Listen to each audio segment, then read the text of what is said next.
Okay, good morning again, everyone. So it is the 5th of May, Thursday. So as usual on Thursdays, what we'll be doing or going through will be the dollar index, the US yen, the pound yen, the euro yen, and finally with gold. With that said, we just had the FOMC at 2 a.m. So early this morning, increased rates by 50 basis points to 1% for the US. But with that, it was such a priced-in scenario that we didn't see the dollar strengthen massively as what would normally happen with a rate increase. What we actually saw was the dollar weakened because, as we're saying, it's such a priced-in event. Pretty much a month or 2 months ago, they're already anticipating this 50 basis point increase.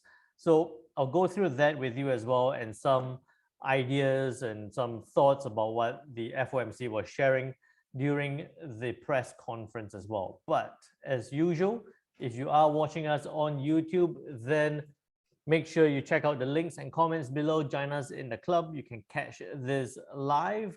And for Traders Club members, I hope you actually saw the trade ideas I was sharing with you on the EchoFin platform, specific trade ideas for a good news scenario, for a bad news scenario when it comes to the FOMC news release last night. So I shared with you a couple of trade ideas there.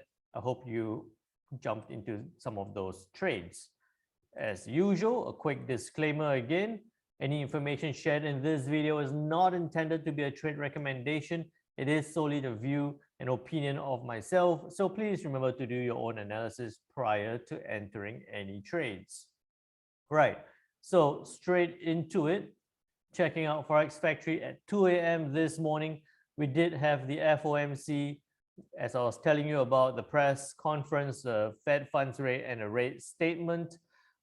What the FOMC did was it increased rates from 0.5%, increased a 50 basis point to a 1% as expected. So expectation has been running for a month, 2 months already. So as expected, they increased by 50 basis points, which led to the dollar weakening. Not just because of that, it's also some hints in the statements and also in the press conference, which I'll share with you now. So if you checked out the statement here on the latest release to the HTML version, that's the FOMC statement that accompanied the rates decision. Main things to pay attention to was the invasion of Ukraine by Russia. They're still looking at the uncertainty, high uncertainty in implications for the US economy. So a bit of uncertainty there coming from the FOMC, and also the COVID-related lockdowns in China are likely to exacerbate supply chain disruptions, which could lead to higher inflation. So as much as the FOMC is trying to increase rates, trying to reduce inflation or to keep inflation in a bit of control, there are factors such as the invasion of Ukraine causing the economic uncertainty and the COVID-related lockdowns in China, with the supply chain disruptions pushing inflation possibly towards the upside. With that uncertainty brought about some dollar weakness, right? They're not all guns blazing about dollar strength. They're not talking about, everything is good. They're all going towards rate increases and reducing balance sheet just to keep inflation down. There is still a lot of uncertainty that could push inflation towards the upside. With that as well, because of all that and the expectation to keep inflation to return it to its 2% objective in the long run, they have increased rates to 1%, right? By 50 basis points to 1%, and also begin reducing its holdings of securities and debt from 1st of June. So they'll begin with their balance sheet reduction on the 1st of June. These 2 points actually should lead to a stronger dollar. But what actually happened was we saw the dollar weaken. Why so? It actually came more in the press conference, right? So I'm not going to go through the press conference itself, but just checking out the headlines here.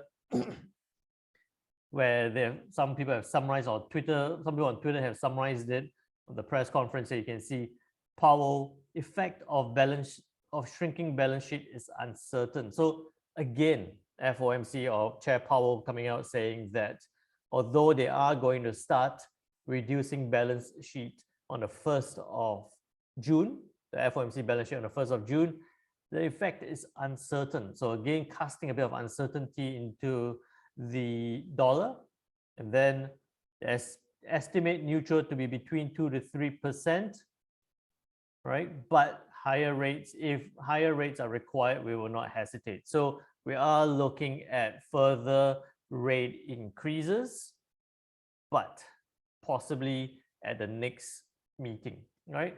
So that was the other headline there. And then one more headline. We have a good chance of a soft landing. And okay, here you go. Additional 50 basis points increase should be on the table at the next couple of meetings. So, the main thing to take away here is that they're not so sure with this. They're still uncertain whether the balance sheet reduction is going to bring about that dollar strength. There is a lot of uncertainty still with the COVID-related lockdowns in China and the invasion in Ukraine by Russia. All that uncertainty leading to a bit of a pricing scenario with the dollar. We've been talking about it, pushing the dollar up. Now with this news release, it dropped. But I think that for all the drop in the dollar, it does present a good buying opportunity, because now they are trying to price in another or additional 50 basis points in the next couple of meetings, not just the next meeting, but the next couple of meetings, right? So with that, looking at the dollar here, what we saw was last night when the news released at 2 a.m. This is on an H4 time frame. When the news released at 2 a.m., it pretty much, dollar went from that 103 level, all the way down, right now sitting at 102.41 or 40, came as low as 102.20. With all that drop, I think that we might see dollar find a base at 102. With the thoughts or with the ideas that we will see further rate increases into the next couple of meetings. We could be looking at quite a good buying opportunity for the dollar. Hang on. Quite a good buying opportunity for the dollar at this 102 level. Or if it drops towards the 101 level, then very good buying opportunities at this point. My view is that we could see the dollar track lower, possibly look to break below 102 before bouncing back up again towards that 103 level. So don't get too oversold into this dollar weakness. I think that in the medium term, we are still looking at dollar strength come back into play. And if I zoomed out, you can see that with that big drop that happened in the end of April, we did see it hit that 101, came as low as 99 before bouncing quite strongly back up. I'm looking for that similar reaction to the dollar at this point. So don't get oversold with that dollar weakness at this point. What this translates to is looking at the US yen. US yen last night, I was sharing with you guys on H1 time frame. I'll show you this on H1. We're talking about, I was looking at that possible straddle, looking for it to break below that 129.80 level for that downside, almost a 1:1 risk-reward ratio, or even a 1:2 risk-reward ratio towards the downside, towards that 128.50 level. But what you should notice here is for the US yen H4, it doesn't look like it likes this lower level. We've seen it drop, test lower, bounce back up. It tried to pin back up, and now it is forming that pin bar towards the upside. It's not ready yet, it's forming that pin bar towards the upside. So if you didn't jump into that trade to sell down, what should you be looking for now on the US yen H4 time frame? Possibly not a trade for right now, but I would say that if price can move up and break above this point that we saw on the 20th of April at 129.32, at 129.32, there could be a buying opportunity back up. So with the Bank of Japan and their aggressive weakening, we saw that push at that point towards the 131. I'm looking for that resumption towards the upside, but because it has retraced, be a lot more careful there. You could be looking to buy above 129.32. So at about 129.50, stop loss at about 30 or 40 pips. First take profit at 40, so a 1:1 risk reward ratio towards the upside, or you could also be looking at a big move towards the upside, a 1:3, almost 1:4 towards the upside on the risk reward for the US yen towards upside. But I think first off, because of just after this news, I would say be a lot more conservative. Look at a 1:1 towards the upside. If it breaks that 129.30 level, look to buy at about 129.50, 40 pip stop loss, 40 to 50 pip take profit. That'll be a good retracement trade to jump into. So quite straightforward there on the US yen. If it does track lower, I would say stay out at this point. Look for bouncing off positions. Maybe if it hits that 128.50, you could look at further upside.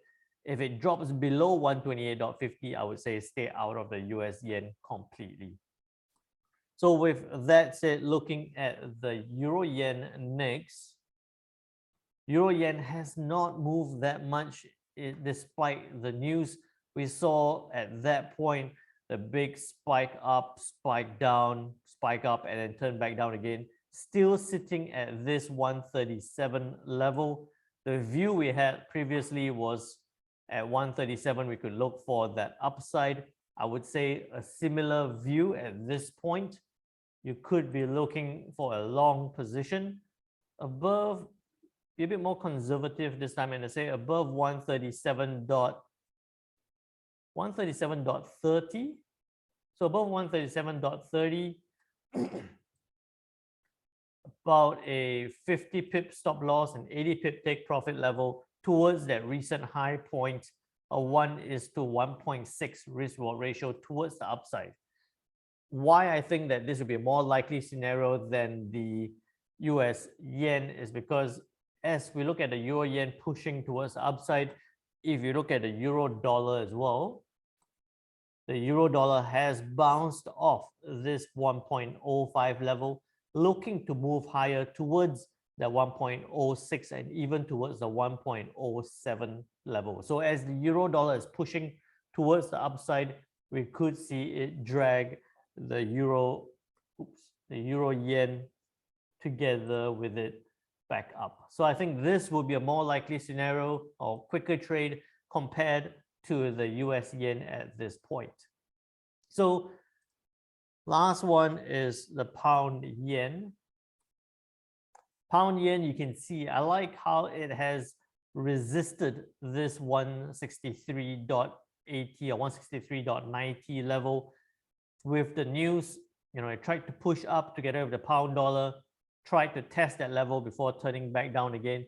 Right now, sitting right across, but bear in mind, what news do we have tonight for the pound dollar coming back to the economic calendar? Tonight at 7 p.m., we do have the Bank of England with their rates decision looking to move rates from a 0.75 to a 1%, a 25 basis point increase from the bank rates from the Bank of England. If we do see that, we're likely to see the pound dollar push towards the upside. And if the pound dollar does push towards the upside, that could push the pound yen up as well. At this point, whether it's a priced in scenario with this news, a bit less likely because they haven't been too vocal about that 25 basis point increase. And also there might be a surprise in the horizon whether the Bank of England is likely to increase by more than 25 basis points. If they did a 50 basis point increase, similar to what the FOMC had done, then we're going to see very big upside to the pound dollar. So pound yen sitting at just below 163 right now. I'll show you how pound dollar looks. For pound dollar, we've seen it bounce off this 124.88 level, hit almost coming towards that 1.266 level and turn back down. What I'm looking for at this point is with the news tonight, whether we're going to see a push towards the upside, a 25 basis point or possibly 50 basis point increase from the Bank of England could see a move towards the upside. About 40 pip stop loss, 130, 135 pip move towards the upside towards a 1.28 level is a 1:3 risk reward ratio move towards the upside. If that does happen, then pound yen is going to move up as well. So what I would say is be very patient with the pound yen for now. Only if it breaks that 163.90 level at about 163.20, you could be looking at about a 200 pip take profit, stop loss 50, 60 pip stop loss, a 1:3 risk reward ratio towards the upside for the pound yen on the H4 time frame. This would be a trade that you only want to look at with the news release at 7 p.m. for the Bank of England's rates decision. With all that said, again, a quick reminder to all Traders Club members, tonight at 8 p.m. we do have our live session tonight at 8 p.m. GMT +8. Check out the platform. What I might do is I might move it earlier just so that we can catch or trade together the 7 p.m. news. Check out the links in the platform there. And if you're not already a club member, make sure you join up. And lucky last on gold, as we see dollar weakening, as we see dollar dropping that significantly, we've seen gold push up from this 1850 level early May, and right now sitting at 1900 on the 5th of May. What I'm looking for at this point, if the dollar does turn back up, then we might see this drop back down again towards that 1850 level. So I'm looking to see whether it will test and reject this level and turn back down on gold. Either you look to trade it down in a short term or look at this as a buying opportunity for it to move up. But I think that for it to get to 1934 or 1935 seems to be a bit unlikely. I would rather be looking to see that it rejects this level and trade it back down towards 1850 again. Right, so quite simply, a couple of trade ideas there for the US yen, a bit late, maybe a bit of hesitation there. The euro yen and the pound yen quite straightforward, and gold for both a short-term trade and a longer accumulation idea there as well. Traders Club members, remember tonight we do have a session we might see a continuation of the move or reversal of the dollar at this point. So with that, trade well, trade safe, and I'll see you tonight. Bye now.